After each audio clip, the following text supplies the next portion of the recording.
Eu enterrei o meu pai com as mãos ensanguentadas de tanto cavar a terra molhada de Alfama, e no dia seguinte, a minha mãe assinou os papéis que me transformaram num estranho para ela.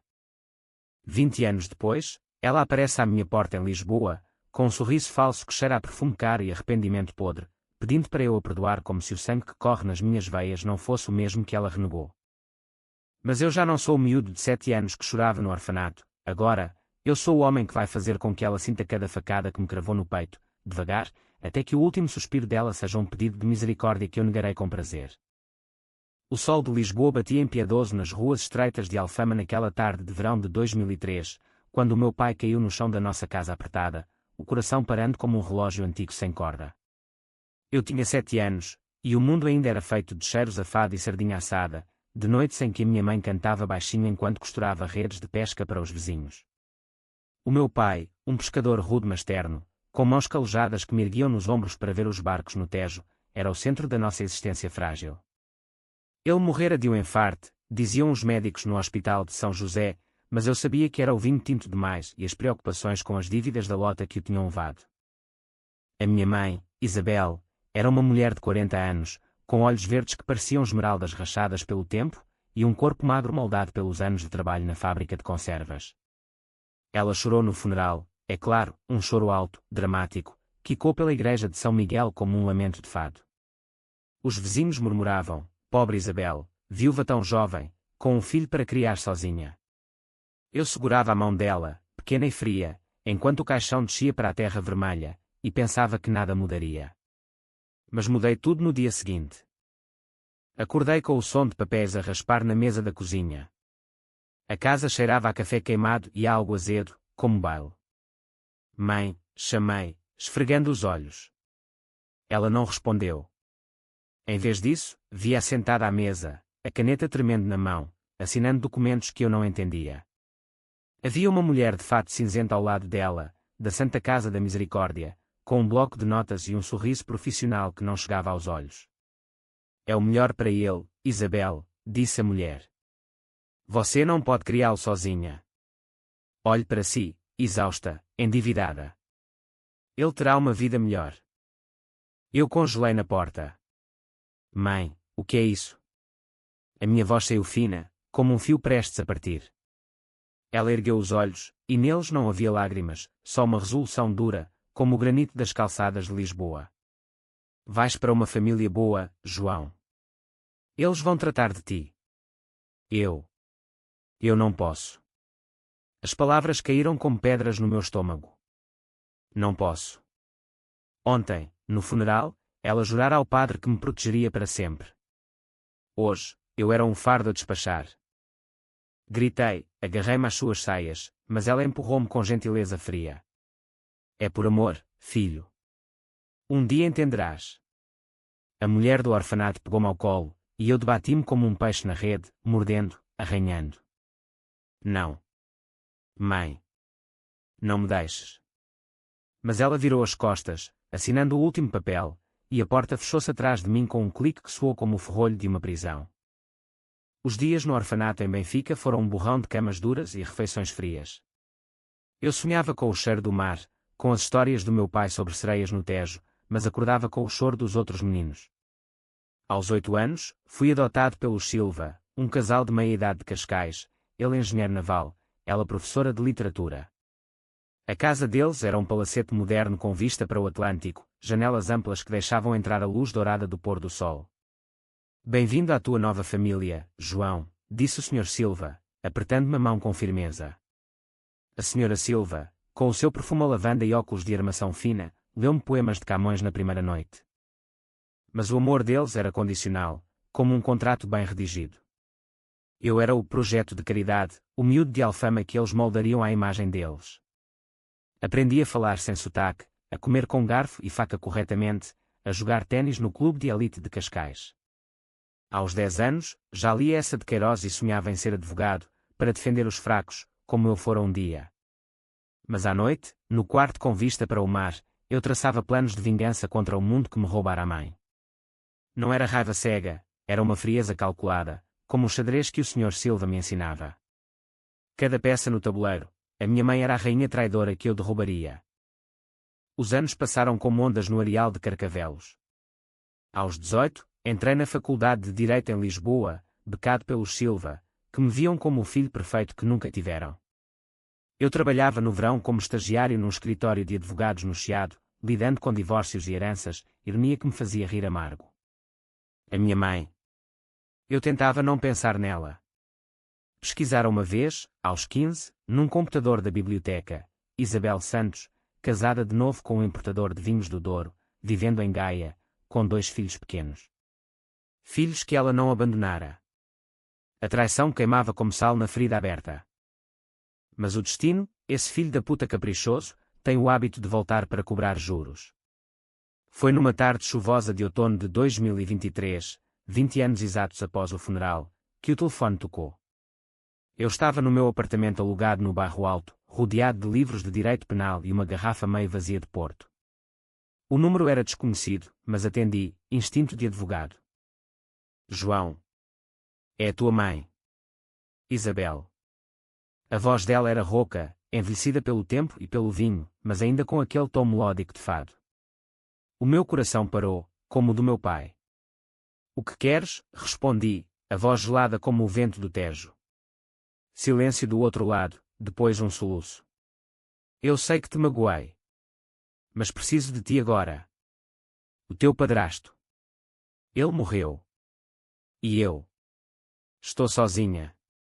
Volta para casa, filho. Por favor. Eu ri, um riso seco que ecoou nas paredes nuas.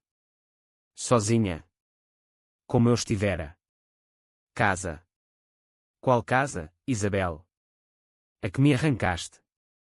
Ela implorou, falou de arrependimento, de como o luto a fizera enlouquecer, de como me dera para a adoção para me poupar a miséria. Mentiras bonitas, tecidas como uma tapeçaria de arraiolos. Mas eu ouvi, planejei.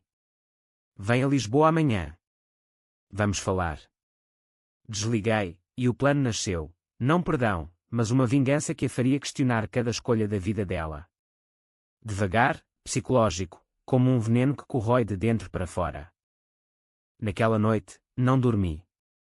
Caminhei pelas ruas íngremes do Bairro Alto, o neon dos bares piscando como promessas falsas. Lisboa, a cidade das 7 colinas, das luzes que escondem sombras profundas, seria o palco perfeito. Eu conhecia os recantos dela como as veias do meu próprio punho, o mirador da Graça, onde os amantes se beijam, o cais das colunas, onde os desesperados se atiram ao rio. A minha mãe chegaria de comboio da ponte 25 de Abril, e eu a receberia não como filho, mas como juiz. Ela chegou à estação de Santa Apolónia com o sol poente tingindo o Tejo de laranja, como sangue diluído na água. Eu esperava no cais, de casaco escuro e gravata solta, o cabelo curto e barbeado, irreconhecível do miúdo magro que ela deixara para trás. Isabel desceu do comboio com uma mala velha de couro, o rosto marcado por rugas que a maquilhagem tentava esconder, os cabelos grisalhos presos num coque desleixado. Vestia um casaco de lã poído, botas gastas, nada da senhora elegante que eu imaginara em Gaia, rodeada de vinhas e luxos. Os nossos olhos encontraram-se, e ela parou, a mão na boca como se visse um fantasma. João. Meu Deus, cresceste tanto. Avançou, braços abertos para um abraço, mas eu recuei um passo, o ar entre nós mais frio que o vento de dezembro. Não sou teu filho há 20 anos, Isabel. Mas entra no carro. Temos de falar. O meu tom era profissional, como num interrogatório. Ela hesitou, depois acenou, subindo para o Peugeot alugado que eu dirigia. Conduzi em silêncio pelas ruas de Alfama, passando pela nossa antiga casa, agora um Airbnb para turistas alemães. Ela olhava pela janela, lágrimas silenciosas escorrendo. Eu sei que não mereço perdão. Naquela altura, o luto era como uma névoa. O teu pai morreu, as dívidas pilhavam-se, e eu pensei que te dar para a adoção era salvá-lo de uma vida de fome. O teu padrasto, o Manuel, prometeu-me uma vida melhor, mas agora ele se foi, cancro no fígado, e os rapazes? Eles são como tu eras, mas eu não os abandonaria. Rapazes. Meus meios-irmãos, que ela escolhera em vez de mim. O ciúme corroeu-me como ácido, mas mantive a máscara. Conta-me tudo. Desde o início. Parámos num café escondido na moraria, onde o fado tocava baixo e o ar cheirava a pastéis de bacalhau.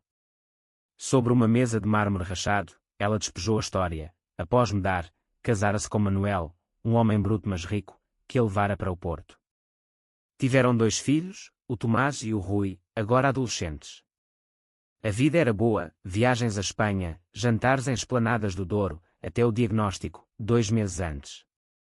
Manuel morrera sem testamento claro, e as dívidas de jogo dele ameaçavam engolir a casa.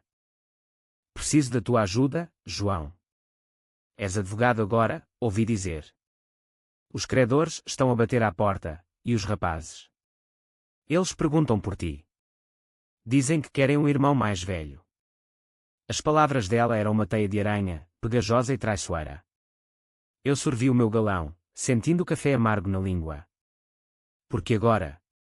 20 anos de silêncio, e de repente sou o salvador. Ela baixou os olhos. Medo. Solidão. E amor. Sempre te amei, filho. Amor. A palavra era uma faca. Lembrei-me das noites no orfanato, sonhando com o seu regresso, e como o ódio crescera como era nas paredes da minha alma. Vais ficar no meu apartamento enquanto resolvo isto. Mas há condições, contas-me tudo, sem mentiras. E eu decido o que fazer. Ela acenou, aliviada, sem saber que cada confissão seria uma corda que eu apertaria no seu pescoço. Os dias seguintes foram um jogo de xadrez psicológico. Instalei-a no quarto de hóspedes do meu apartamento no Bairro Alto, um espaço minimalista com vista para o Castelo de São Jorge. Cozinhei para ela, bacalhau à Brás, como o meu pai fazia, e ouvi as histórias que ela contava, sendo uma rede de detalhes. Manuel não era só jogador, batera-lhe, uma vez por ano, em bebedeiras. Os rapazes sabiam, mas calavam-se por medo. E eu? Eu era o fantasma que ela invocava nas noites de insônia, chorando sozinha na cozinha. Mas eu observava, anotava mentalmente. Pesquisei os credores, um agiota do Porto ligado à máfia local, dívidas de 50 mil euros em casinos de Espanha. Como advogado, contactei colegas no Norte, fingindo ajudar. Na verdade, plantava sementes de dúvida, rumores de que Isabel escondera bens de Manuel, transferências bancárias suspeitas. Ela notou a minha frieza crescente, jantares em silêncio, olhares que a faziam tremer. Estás a castigar-me, não estás? Perguntou uma noite, enquanto bebíamos vinho na varanda, as luzes de Lisboa piscando como estrelas caídas. Castigar? Não, Isabel. Estou a ensinar-te o que é ser abandonado. As palavras saíram baixas, venenosas. Ela soluçou, mas eu não a consolei. Em vez disso, levei-a a passear pela cidade, subimos ao mirador da Senhora do Monte, onde ela me contou da gravidez minha, do parto no Hospital de Santa Maria, do primeiro choro meu que a fizera jurar amor eterno. Cada memória era uma arma que eu afiava. Uma semana depois, os rapazes chegaram. Tomás, 16 anos, alto e desengonçado como eu fora, com olhos de Manuel, Rui, 14, rechonchudo e tímido, com o meu sorriso. Vieram de comboio, mochilas às costas, e abraçaram-me como se eu fosse o herói de uma novela da TVI. Irmão. A mãe disse que és fixe, que nos vais ajudar. Brincavam no meu apartamento, jogando FIFA na consola que eu comprara para eles, enquanto Isabel cozinhava arroz de marisco na cozinha minúscula. Eu fingia afeto, levava-os ao oceanário, comprava-lhes gelados no tempo, contava histórias do meu pai pescador. Mas via neles ecos de mim, a vulnerabilidade, o medo de perder tudo. E isso alimentava o meu plano. Não os magoaria diretamente, eles eram inocentes. Mas Isabel. Ela seria o centro do furacão que eu invocaria. Numa noite, enquanto os rapazes dormiam, confrontei-a no corredor escuro. Diz-me a verdade, porque me deste mesmo. Não foi só pobreza. Ela desabou contra a parede, o rosto pálido sob a luz fraca. Eu tinha medo. O teu pai bebia, batia-me às vezes. Após a morte dele, pensei que tu herdarias isso. E o Manuel? Ele queria um filho limpo, sem bagagem. Eu escolhi a paz fácil. A confissão era crua, como um osso exposto. Eu ri baixo. Paz. Agora pagas o preço dela. Naquela altura, os credores ligaram, um homem com sotaque transmontano, ameaçando o leilão da casa em Gaia. Isabel entrou em pânico, implorando-me para intervir. Salva-nos, João. Por favor. Eu acenei, mas em vez de ajudar, enviei documentos falsos, anexos que sugeriam fraude dela. O plano estava em movimento, ela cairia sozinha, e eu seria o único farol, mas um farol que a levaria a rochas. Os rapazes começaram a idolatrar-me. Tomás confidenciou que o pai os maltratava verbalmente, chamando-os fracos como a mãe. Rui desenhava retratos nossos, uma família unida. Isabel via-me como redentor, tocando-me o braço com hesitação, como se temesse que eu evaporasse. Mas o ódio em mim era uma maré alta, subindo devagar, pronto para engolir tudo. O inverno chegou a Lisboa com chuvas que transformavam as calçadas em rios escorregadios, e com ele, a teia da minha vingança apertou-se. Eu trabalhava dias inteiros no escritório no Chiado, lidando com casos de traição conjugal que me faziam sorrir irónico, maridos que mentiam sobre fortunas, esposas que escondiam amantes. À noite, voltava para o apartamento onde a minha família me esperava, Isabel na cozinha, mexendo panelas com mãos trêmulas, os rapazes no sofá, olhos grudados na televisão a ver jogos do Benfica. Eu era o pilar, o provedor. Pagava as contas do mês, comprava roupas novas para eles, até marquei consultas com um psicólogo para Tomás, que admitira pensamentos suicidas após a morte do pai. Tu és o nosso anjo, irmão, disse Rui uma vez, abraçando-me forte. As palavras doíam como sal, porque eu via neles o miúdo que eu fora, perdido, ansiando por raízes. Mas o amor por eles era uma fraqueza que eu usava como alavanca contra Isabel. Ela, por seu turno, tentava reconquistar-me com gestos pequenos, lavava a minha roupa, deixava bilhetes na mesa com frases de Camões, amor é fogo que arde sem se ver, como se poesia curasse feridas de 20 anos. Uma noite, após um jantar de cataplana que ela preparara com mariscos frescos do mercado da Ribeira, ela sentou-se ao meu lado na varanda, o fumo do cigarro dela misturando-se com o ar úmido. Lembras-te de quando te levava ao castelo e fingíamos ser reis? Perguntou, voz suave como o fado de Amália. Não finjas nostalgia, Isabel. Isso não apaga o que fizeste. A minha resposta foi cortante, e ela encolheu-se, mas persistiu. Eu errei. Mas vê os rapazes, eles precisam de ti. E eu? Eu preciso de saber que me perdoas, nem que seja um pouco. Os olhos dela imploravam, verdes como o mar em furacão. Eu virei o rosto para o Tejo, onde as luzes dos barcos dançavam. Perdão é para os fracos. Eu ofereço justiça. Naquela semana, o golpe caiu. O credor principal, um tal Sr. Oliveira de Vila Nova de Gaia, ligou para Isabel enquanto eu estava presente. Senhora Santos, o leilão da casa é na próxima sexta. Tem 48 horas para pagar os 50.000, ou leva com os homens. Ela empalideceu, o telefone tremendo na mão. Mas eu não tenho. O meu filho é advogado, ele vai ajudar. Oliveira riu, um som gutural como cascalho. Diga ao filho para se apressar, ou a família dorme na rua. Ela virou-se para mim, olhos arregalados de pânico. João, por favor. Vende algo, pede um empréstimo, qualquer coisa. Eu acenei calmamente, como se fosse um contratempo menor. Eu resolvo. Mas vais ter de assinar isto. Empurrei um maço de papéis sobre a mesa, um acordo de procuração, dando-me controle total sobre as finanças dela.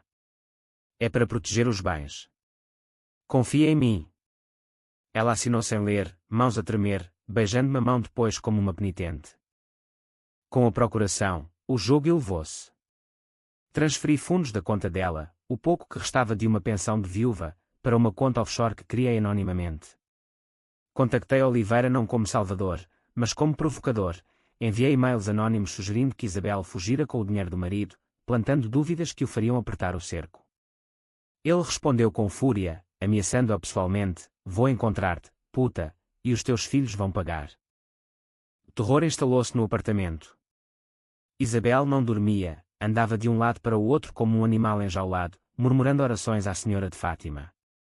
Os rapazes sentiam-no, Tomás isolou-se no quarto, Rui chorava à noite. Eu fingia consolar, abraçando-os, dizendo, o irmão grande cuida de tudo. Mas internamente, exultava, cada lágrima dela era uma vitória, cada medo uma reparação pelo meu abandono. Então, veio a reviravolta que eu não previra. Num dia cinzento, enquanto chovia forte no Chiado, recebi uma chamada do escritório. Um colega investigara o passado de Manuel por curiosidade, e descobrira algo sujo.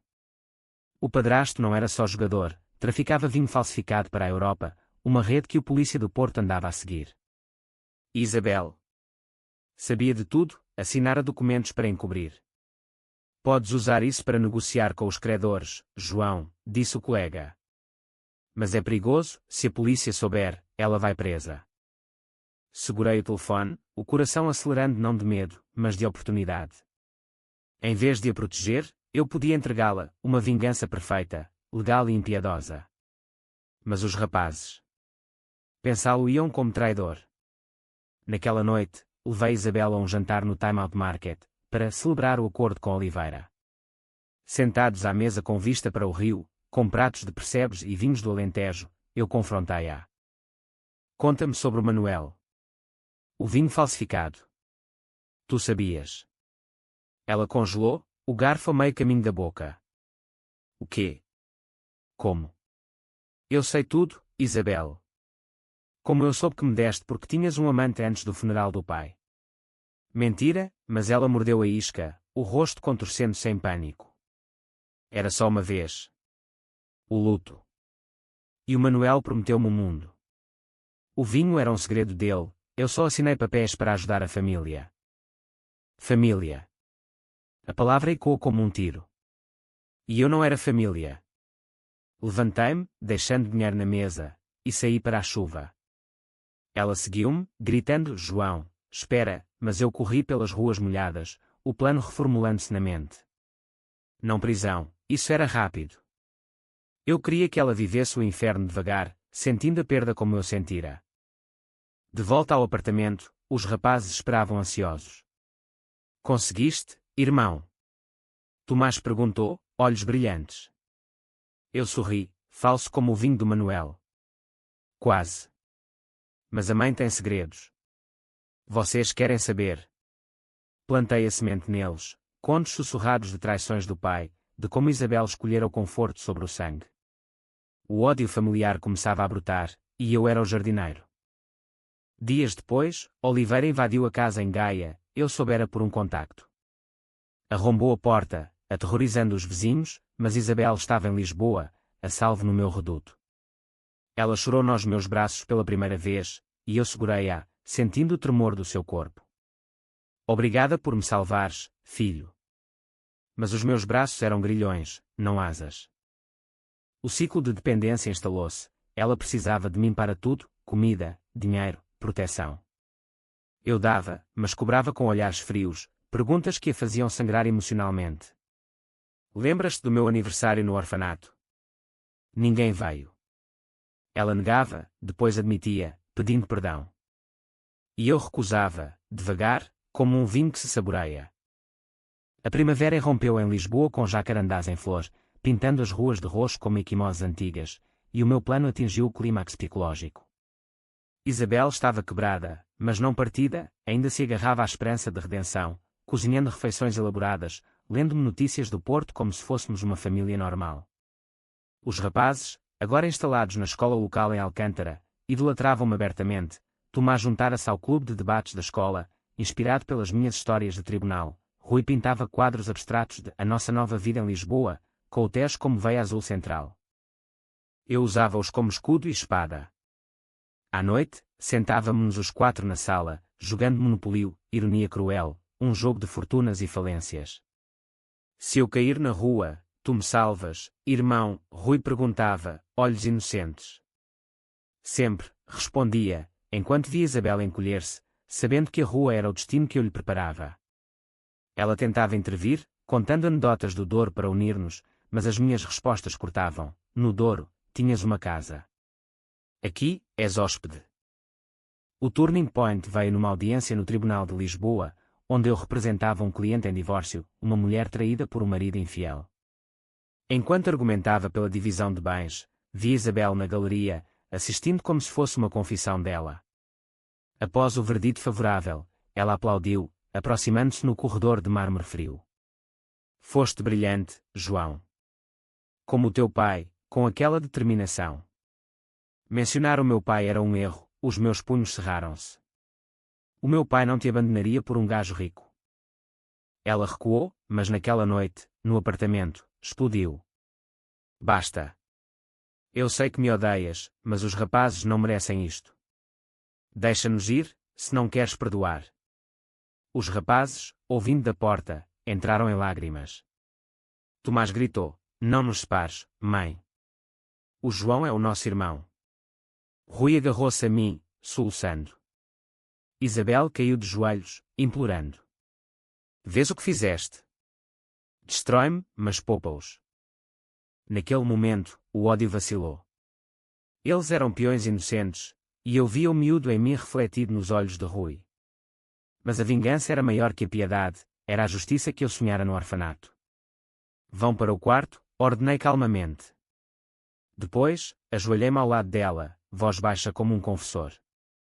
Quero que sintas o que eu senti. Cada noite sozinho, cada Natal sem família. Assina isto, uma declaração de que me dás os rapazes, legalmente. Eu crio-os. Tu desapareces. Ela ergueu o rosto, horrorizada. O quê? Não. Eles são meus. Mas o desespero a fez hesitar. É temporário. Para os proteger dos credores. Eu acenei, mentindo com a facilidade de um advogado. Temporário. Assina, e eu pago tudo. As mãos dela tremiam ao assinar, lágrimas manchando o papel. Com aquilo, eu tinha controle total, guarda provisória dos rapazes, e ela, uma viúva sem filhos, à mercê. Nos dias seguintes, isolei-a, mudei as fechaduras do apartamento subtilmente, dizendo que era por segurança. Convidei amigos meus, advogados cínicos do Chiado, para jantares, onde contava anedotas da vida dela, exagerando as fraquezas, a minha mãe adotiva. Uma mulher que abandonou o filho por vinho e maridos. Eles riam, e ela ouvia da cozinha, rosto corado de vergonha. Os rapazes, alheios, floresciam. Tomás ganhou um prémio de debate, Rui expôs pinturas numa galeria local. Mas Isabel murchava. Perdeu peso, os olhos fundos como poços. Uma manhã, encontrou-me na cozinha, voz rouca: estás a matar-me devagar, não estás? Como um cancro. Eu sorri, servindo-lhe café. Cancre. Isso é o que o Manuel teve. Eu dou-te algo pior, solidão. Ela fugiu para o quarto, trancando a porta, e ouvi os soluços através da madeira fina. O ápice veio no aniversário do meu pai, 15 de maio. Levei os rapazes ao cemitério em Alfama, onde a lápide simples dizia João Silva, pai amado. Colocámos flores, cravos vermelhos, como ele gostava, e contei-lhes histórias, como ele me ensinara a nadar no Tejo, como cantava fado desafinado para nos fazer rir. Isabel veio conosco, hesitante, mas eu a ignorei, falando só com os rapazes. O avô teria orgulho de vocês. Não como alguns pais. De volta, ela confrontou-me na rua estreita. Para com isto. Eu sou a mãe deles. Gritei de volta, voz ecoando nas paredes, mãe. Tu és uma estranha que os usou como escudo. Os vizinhos espreitaram das janelas, e ela correu, chorando. Naquela noite, os rapazes escolheram lados, fica conosco, irmão. A mãe. Ela errou. Eu tinha vencido a batalha mental. Isabel tentou ligar para a família no norte, mas eu bloqueara o telefone dela, dizendo que era para evitar assédio dos credores. Isolada, ela começou a beber garrafas de porto escondidas no armário. Encontrei-a uma vez, bêbada na varanda, murmurando: perdoa-me, marido. Eu falhei com o nosso menino. O marido, o meu pai. Lágrimas minhas ameaçaram cair, mas engoli-as, vingança não permite fraqueza. Contactei Oliveira então, anonimamente: Isabel tem dinheiro escondido em Lisboa. Endereço tal. Ele mordeu a isca, enviando homens, capangas de fato barato, que bateram à porta numa tarde chuvosa. Eu abri, fingindo surpresa. O que querem? Eles procuraram, revistaram, ameaçaram. Isabel escondeu-se no quarto com os rapazes, tremendo. Saiam, gritei, invocando a lei. Eles foram, mas prometeram voltar. Depois, ela abraçou-me, histérica. salvaste-nos. Meu Deus, obrigada. Mas eu via o medo nos olhos dela, o mesmo que eu sentira no orfanato. Agora sabes como é ser fraca, sussurrei. O veneno infiltrava-se, e ela começava a quebrar. O verão de 2024 trouxe o calor sufocante de Lisboa, o ar denso como mel, e com ele, a fase final da minha vingança, não mais jogos subtis, mas um confronto que a faria escolher entre a vida que roubara e a que destruíra. Isabel estava um espectro de si mesma, pele pálida, cabelos desgrenhados, olhos que evitavam os meus como se eu fosse o diabo em forma humana. Os rapazes, contrastando, brilhavam. Tomás aprovara o ano com distinção, sonhando com direito como eu, Rui ganhara uma bolsa para um ateliê de arte em Belém. Eles eram meus agora, em todos os sentidos exceto o legal, e Isabel via isso nos abraços que trocávamos sem ela. Eu expandira o plano, usando a procuração, vendi a casa em Gaia anonimamente, transferindo o produto, 80 mil euros após dívidas, para uma conta em meu nome, como reembolso de anos perdidos. Oliveira, frustrado, abandonara a perseguição após eu o ameaçar com uma queixa por assédio. Isabel não sabia, eu dizia que negociara um acordo, mas cobrava silêncio com olhares acusadores. O que mais escondes? Perguntava, e ela balbuciava negações, o vinho tornando as mentiras mais fluídas. Uma noite de julho, após um dia no tribunal onde ganhei um caso de fraude, eco da vida dela, voltei e encontrei o apartamento em caos. Garrafas vazias no chão, Isabel curvada sobre a mesa, uma carta amassada na mão. O que é isto? Perguntei, pegando o papel. Era de uma advogada no Porto, notificação de divórcio retroativo. Não, era uma carta da polícia, citando-a para interrogatório sobre o tráfico de vinho do Manuel. Como? Eu plantara a semente meses antes, anonimamente, com provas fabricadas baseadas nas confissões dela. Ela ergueu o rosto, olhos selvagens. Tu. Foste tu que os avisaste. Meu Deus, João, porquê? Eu sentei-me devagar, servindo-me um copo de água fresca. Porquê? Porque tu me ensinaste o abandono. Agora, sentes o peso da lei, como eu senti o peso da tua escolha. Ela gritou, atirando o copo contra a parede, estilhaços voando como confetes de ódio. Eu era jovem. Desesperada. Tu és um monstro. Monstro. A palavra acertou como um soco, mas eu ri, frio. Monstro. Olha para os rapazes, eu dou-lhes o que tu não deste, estabilidade, amor sem condições. Os rapazes, acordados pelo barulho, entraram correndo. Tomás protegeu Rui, olhos em mim suplicantes. O que se passa? Isabel apontou para mim, voz quebrada. Ele nos destrói. Contou à polícia sobre o pai de vocês. Silêncio. Tomás empalideceu, Rui choramingou. É verdade, irmão. Eu acenei, sem remorsos. A vossa mãe sabia de crimes. Eu protejo-vos dela. O caos explodiu, Isabel soluçou, agarrando-se aos filhos, que a empurraram gentilmente, confusos. Mãe. Por que mentires? Tomás perguntou, voz trêmula. Ela desabou no chão, um fado vivo de dor. Naquela noite, chamei a polícia, não para aprender, mas para assustar. 2 agentes vieram, uniformes azuis contrastando com o caos doméstico, e interrogaram-na na sala. Senhora Santos, assinou documentos falsos para evasão fiscal. Ela negou, gaguejando, mas as provas que eu fornecera, e-mails falsos no laptop dela, pintavam-na culpada. Os rapazes assistiram, horrorizados, e quando os agentes saíram com uma intimação para Gaia, Tomás virou-se para ela, vai-te embora, mãe.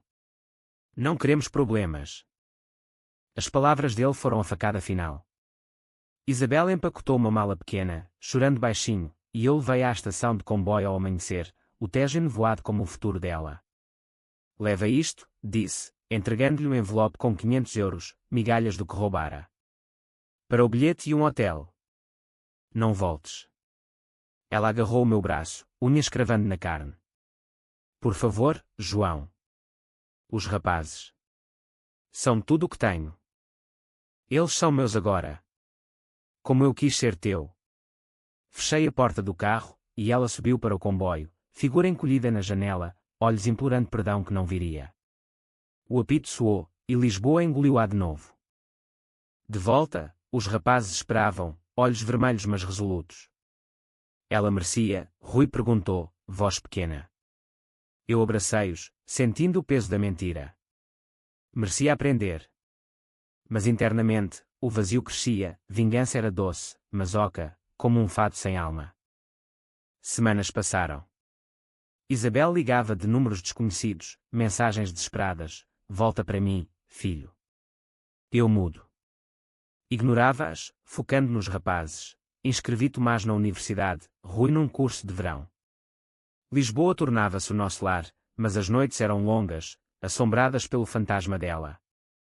Então, a reviravolta, uma carta registada, de um advogado em Gaia.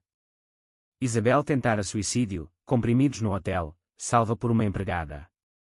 No hospital, ditara uma confissão. Eu abandonei o meu primeiro filho por egoísmo. Agora, perco os outros pela mesma razão. João, perdoa-me. O papel tremia nas minhas mãos. Os rapazes leram, choraram, e Tomás disse, talvez. A gente deva ir vê-la. O ódio rachou.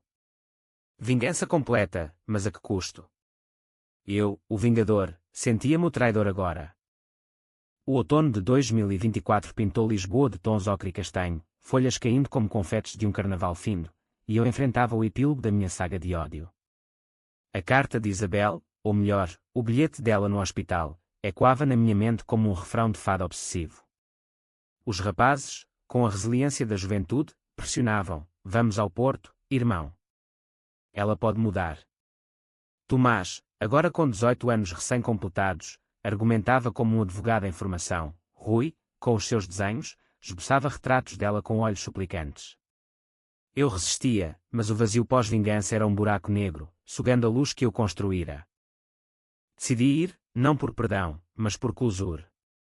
Marquei comboio para Gaia, deixando os rapazes com os Silva, os meus pais adotivos, que, ironicamente, acolheram os netos postiços sem hesitar.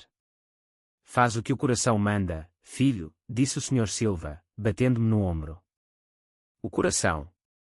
O meu era uma ruína, mas o dever de acabar o que começara impulsionava-me. O hospital em Vila Nova de Gaia cheirava a desinfetante e maré baixa do Douro, corredores brancos como ossos expostos.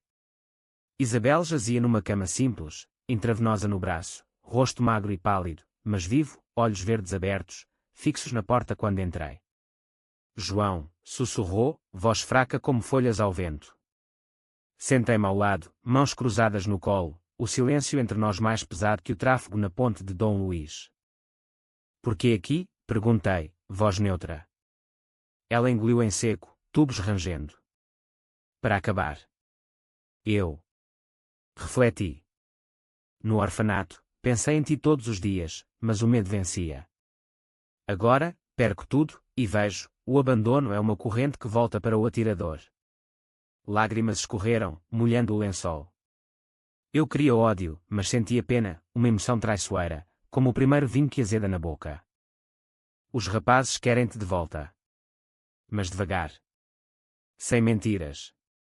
As palavras saíram sem planeamento, uma concessão ao miúdo de 7 anos que ainda chorava dentro de mim. Ela acenou, fraca. Eu juro. E tu? Perdoas? Olhei pela janela, para as vinhas distantes, curvas como ondas petrificadas. Perdão não é esquecimento. É coexistir com a cicatriz. Saí do hospital com um peso aliviado, mas não leve. No comboio de regresso, Lisboa recebeu-me com chuva fina, lavando as ruas como lágrimas tardias. Os rapazes esperavam no apartamento, ansiedade nos rostos. Ela vai ficar bem? Rui perguntou. Contei-lhes a verdade, a confissão, a promessa. Tomás abraçou-me forte. Fizeste bem, irmão. Somos uma família agora, com falhas e tudo. Os meses seguintes foram uma reconstrução lenta, como restaurar azulejos rachados. Isabel saiu do hospital, alugou um quarto modesto em Alfama, perto, mas não invasiva. Visitas aos fins de semana, piqueniques no Parque Eduardo VII, onde contava histórias verdadeiras do meu pai, sem embelezamentos.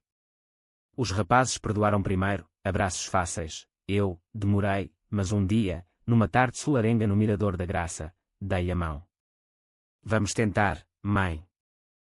O escritório prosperou, ganhei um caso pro bono para órfãos, canalizando o meu passado para a justiça real. Isabela encontrou trabalho numa loja de vinhos, irónico, mas redentor, e os rapazes floresceram, Tomás na faculdade, Rui com a primeira exposição.